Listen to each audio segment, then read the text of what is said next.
The Ottoman rulers had long stacked up titles for themselves. Khan, which is Turkish for emperor. Shahi Shah, Persian for king of kings. And Sultan, the Arabic word for ruler. But now, with all the former Byzantine Empire under their command, Mehmet and his successors claimed yet another title, Holy Roman Emperor.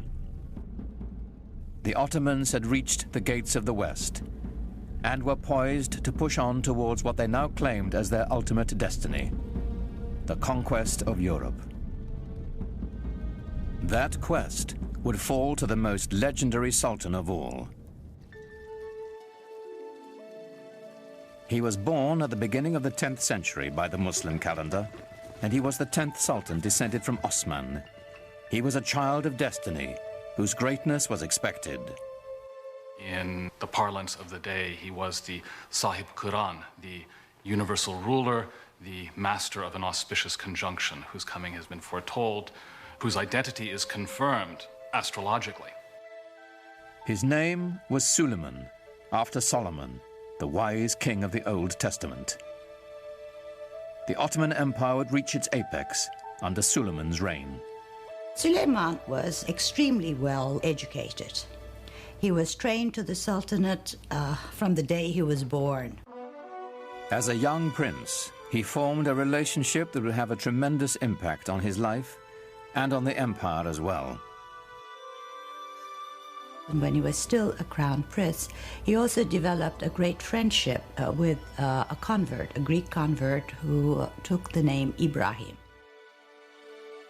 The two were very close in age and apparently very close in other ways, personally, intellectually, educated together to a certain extent. And as was common practice, when Suleiman acceded to the throne on the death of his father, he took his faithful Ibrahim with him to Istanbul. Suleiman was 26 when he took the throne, determined to make his mark on the world, as soon as his ministers would let him. In his early years, Suleiman had to contend, for example, with grand viziers and generals who simply refused to obey him. Feeling, apparently, that here was a 26-year-old kid who had never seen very much in the way of action and hadn't done very much to show that people ought to, in fact, obey him. The way to prove his mettle was on the battlefield. Every new sultan was expected to begin his reign by expanding the empire. Ottomans now controlled Kurdistan, Egypt, and the holiest cities of Islam, Mecca and Medina. Suleiman set his sights on Belgrade in Hungary, the stepping stone to Europe. He was the head of the Ottoman dynasty, and he had certain duties to perform. One was conquest, and the first task Suleiman took upon himself a year after he ascended the Ottoman throne was to head towards Belgrade and capture it. Belgrade was very important strategically because it was from there the army could move further on west. A year later, he turned his ambitions on the island of Rhodes. The tiny island was a troublesome outpost of Christianity in an otherwise Ottoman sea. It was also a haven for pirates, preying on Muslim trade ships.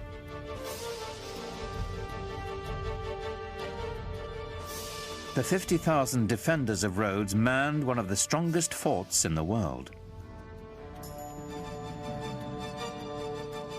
Suleiman decided on a tactic other than relying on gunfire from his huge cannons. A new tactic, seldom used until that time. The Ottomans are the first major force to actually develop new ways of harnessing gunpowder to the cause of military expansion in creative ways. Ottoman sappers dug out a series of 50 tunnels near the base of the fort so they could mine its foundations.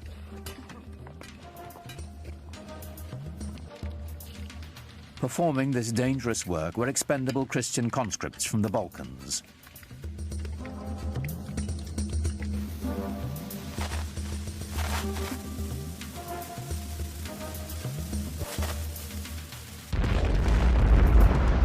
The resulting explosion signaled a furious 6-hour Ottoman assault. But the Turks were beaten back. Then, after 145 days of siege, the exhausted Christian defenders finally negotiated a truce. The Ottomans had won.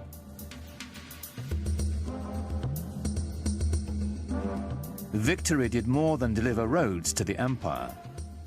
Suleiman was now a sultan to be taken seriously. His march of conquest had begun.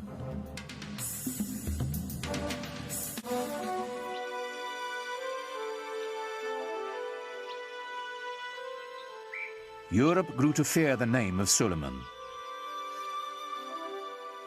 But within his own borders, he had another reputation. Islamic history remembers him as Kunan, the lawgiver. Ottomans were really bureaucrats in full sense of the word. They kept every single record, and in order to control the different peoples who participated in the world of the Ottomans, they had to have very carefully sorted out legal systems. Under Suleiman, a single legal system was defined for the sprawling empire. His laws would later become the basis of constitutions for several other nations. Well, Suleiman was the supreme monarch of the area. He was the center of the world.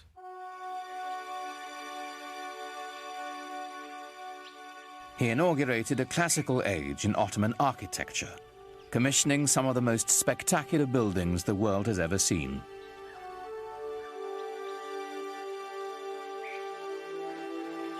Suleiman was in a unique position of wealth and of consolidation, and he focused his attention on developing monumental architecture to commemorate his great dynasty and himself.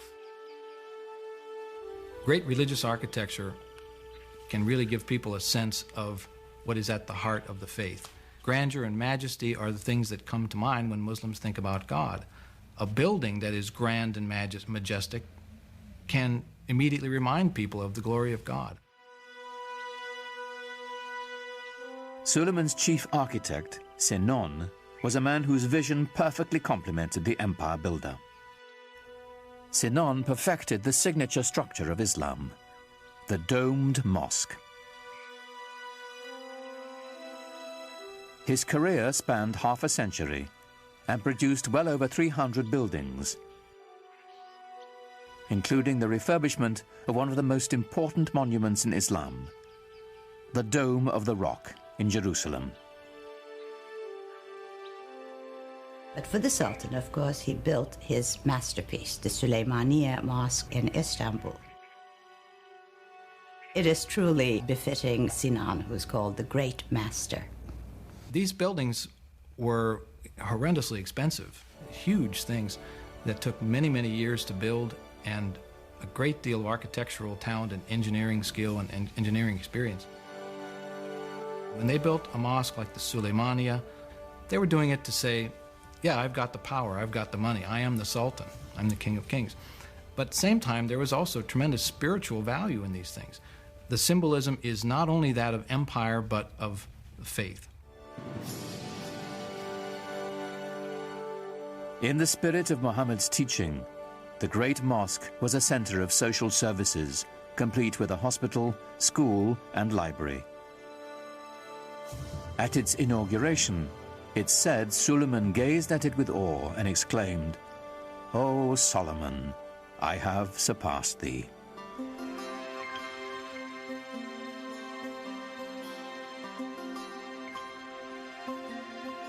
No less impressive was Suleiman's palace. Topkapi was both the seat of government and his private dwelling. Suleiman was also a great patron of the arts. And since the empire was very rich, the best artisans were there. So everything started flourishing. The architecture or the arts of his period show the first golden age of the Ottoman world.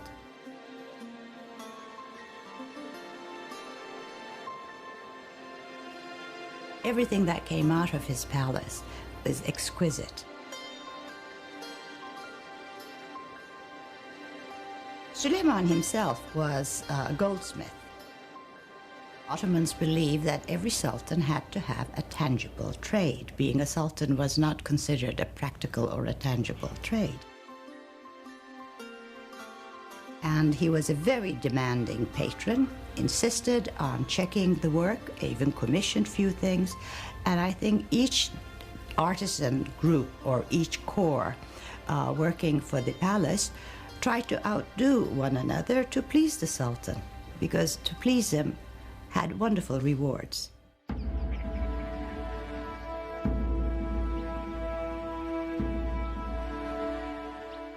And the Ottomans, of course, exercised quite a lot of influence on the European imagination, and the royal and the political, if you will, ceremony and pomp of the Ottomans was such that it would have humbled any citizen of the known world then.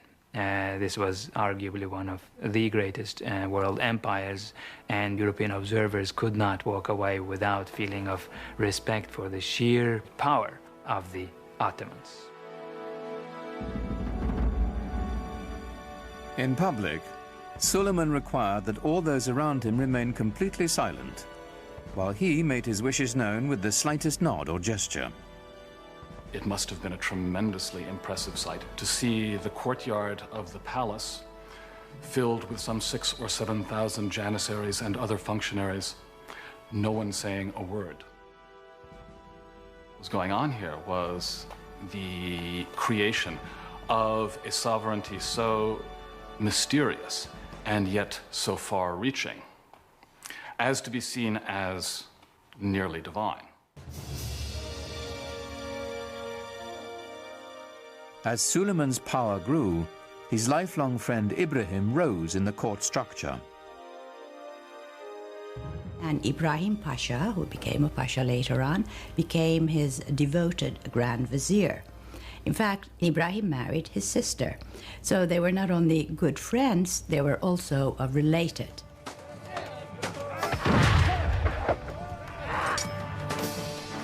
Ibrahim campaigned with his own army, growing in influence and ambition, till his power was second only to Suleiman's.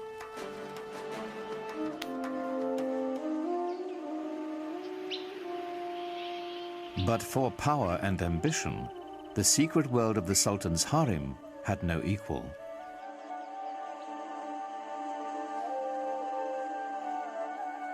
Contrary to the Western stereotype, it was not the Sultan's playpen, but lay at the center of dynastic power. The harem was the private quarters of the Sultan. We tend to think of the harem as where the women live, but what it means is the place where you're not on display. Home is what it means. Islam allowed the Sultan 4 wives and many concubines. It was a system designed to produce heirs, is what it was. When you look into the actual details of how these things were carried out, it was hardly anything terribly erotic.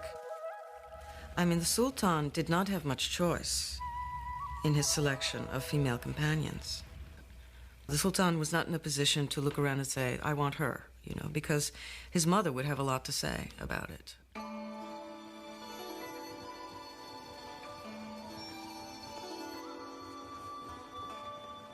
With his first wife, Suleiman had a son and heir, Mustafa. But while he was in his mid-30s, the Sultan fell deeply in love with a Slavic slave girl named Harem. In the West, we know her by a different name, Roxolana. Roxolana would bear him a rival heir and become Suleiman's most trusted confidant. The Sultan was supposed to be protected from any undue influences. He was supposed to be protected from any rivals. And in a way, this creates a vacuum around his person into which the harem life can enter. And so the fact that he was so protected works in a funny way to expose him to the influence of his female companions with whom he spent so much time. And there were tremendously intelligent and ambitious women around him, Roxolana being the most famous of all. Suleiman is a complex character, a man that we know from his own life was capable of the tenderest emotions, both toward his male friends and especially toward the great love of his life, his wife Hürrem Sultan, and toward his family as well. He had a number of extremely talented sons on whom he lavished a great deal of affection. Suleiman groomed his firstborn son Mustafa for power. In the Ottoman tradition, the young prince entered the military and quickly won recognition as a talented general. Mustafa was clearly the heir apparent. For Suleiman, the future of his empire seemed limitless. "I am God's slave and sultan of this world," Suleiman would carve on a conquered fortress. "I am Suleiman, in whose name the Friday sermon is read in Mecca and Medina. In Baghdad, I am the Shah. In the Byzantine realms, I am the Caesar. And in Egypt, the Sultan." He, of course, at the height of his powers, clearly saw himself as dwarfing all his rivals, perhaps rightly so. One of Suleiman's greatest rivals was to the east, the empire of the Persian Safavids. This was a Muslim enemy whose rival creed made them fierce antagonists of the Ottomans for centuries. The Safavids were also Turkic in their ethnic origins, and indeed spoke Turkish as a language of daily life. But they were moving into the Muslim world, unlike the Ottomans who were moving into the West. So for the Ottoman Empire, they formed sort of the boundaries, the easternmost boundaries of the Ottoman realm.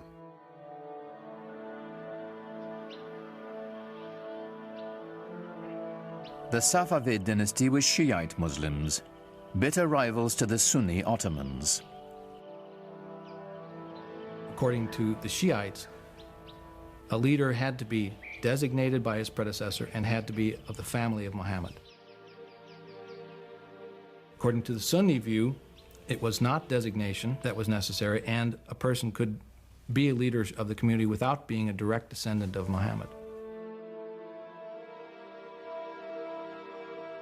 This challenge to legitimacy is the basis of the Shiite-Sunni split, a bitter division that still separates the Muslim world to this day. And I would say the Ottomans never really thought of themselves so much as Sunni until the Safavids came forth as this rival Shi'i.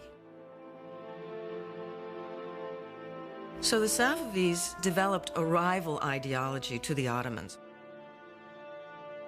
which then became an occasion for war over, of course, what wars are usually fought over. Wars are fought over land, over wealth, over territory, over prestige.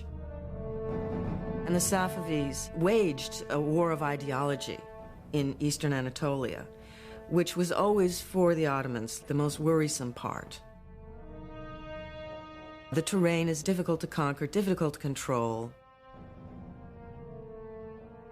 The Safavid military was formidable, but there were cultural rivals to the Ottomans as well. They were great patrons of the arts. I think we know them more for their artistic patronage than of their great conquests and laws and systems and administration. When you look at Isfahan, it is the most beautiful city in the world, and that is the Safavid city, it's the Safavid capital. But it doesn't give you the same sense of power that the Ottoman Empire had or the Ottoman capital had. It's a different sense of power. It's more eloquent, perhaps, more precious in its decoration and its ceremonial spaces. It's a totally different aspect of Islam. Safavi art and architecture is on a finer scale. It's known for its filigree. It's known for its intricate brushwork, you know, rather than for its stunning scale. In the soaring palaces of the Safavid Shahs, murderous intrigues against Suleiman and his dynasty were hatched that would reach into his very household.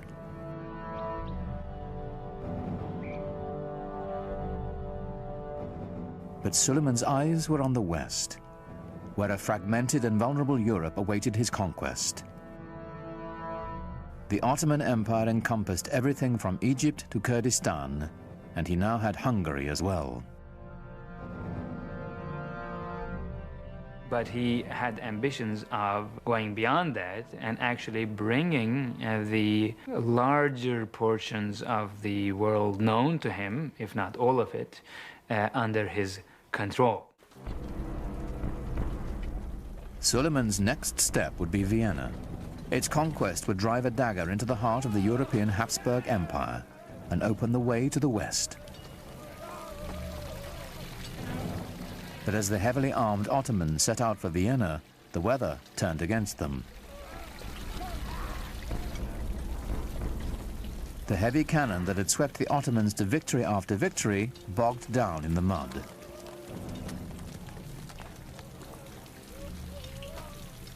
Suleiman had to move on without them.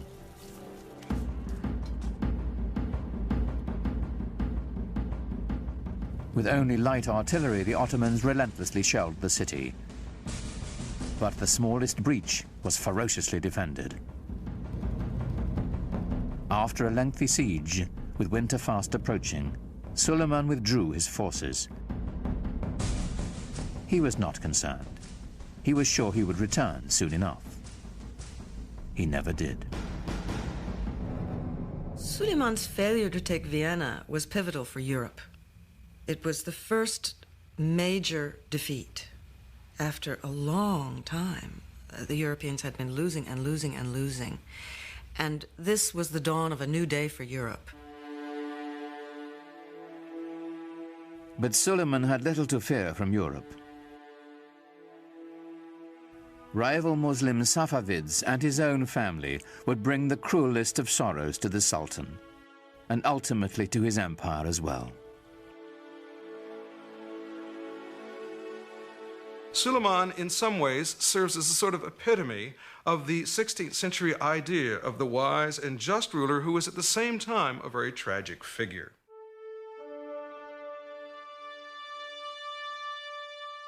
In the power-laden world of the Sultan's household, the intrigues never ceased.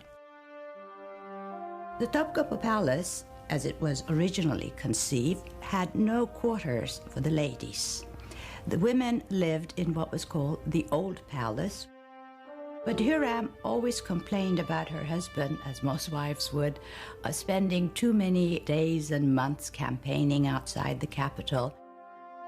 She kept saying she feels very lonely and the children miss him.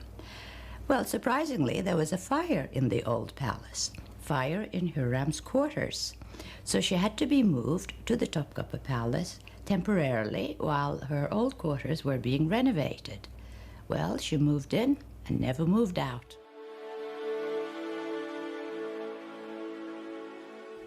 Now Hürrem was at the center of power, promoting her own son as heir apparent and immersing herself in a web of deadly gossip and suspicion. She was incredibly devoted to her husband, and any threat to Suleiman was a threat to her, and she had to get rid of it. The first threat came from Ibrahim Pasha, who assumed titles that were only given to sultans.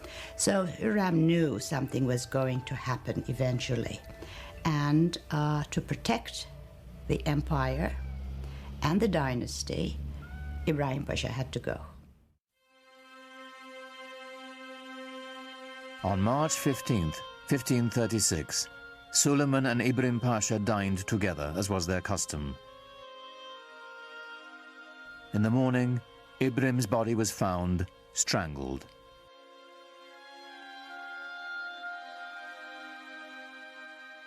But Suleiman's desolation and loss had only begun.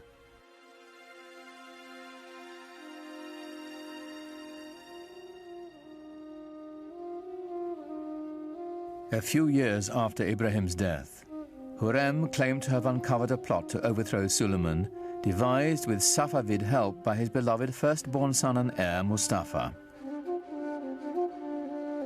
This is a continuous problem in Ottoman history, sons trying to eventually replace their father.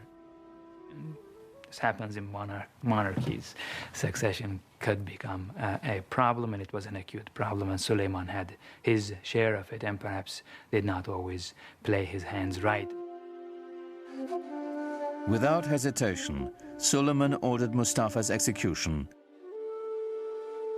then sat by the young man's body for days, refusing to allow anyone to touch him.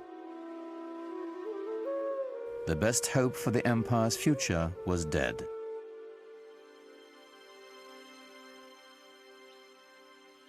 When Hürrem herself died the following year, Suleiman fell deeper into despair, finding solace in his poetry.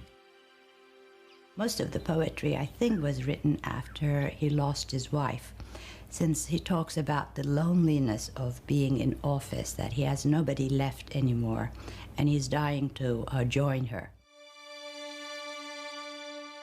Even if your reign on the imperial throne seems everlasting, don't be taken in. One day a hostile wind will blow and bring to your land of beauty heaven's misfortune and deepest suffering. In all his loneliness, there was only one refuge for the Sultan whose power, like his sorrow, seemed limitless. He returned to the field of battle, to the work of conquest. He personally led 13 campaigns. The last one was at Szigetvar, which is in Hungary now. I think he knew that this was going to be his last campaign. He personally led it, knowing that he would not come back alive. In 1561, the man who had ruled the empire longer than any other died in his grand war pavilion, surrounded by his generals. He was 67. No Ottoman Sultan would ever achieve his greatness again. The nexus of world power would move from the Mediterranean Sea to the Atlantic Ocean and the New World, slowly leaving the Ottomans behind.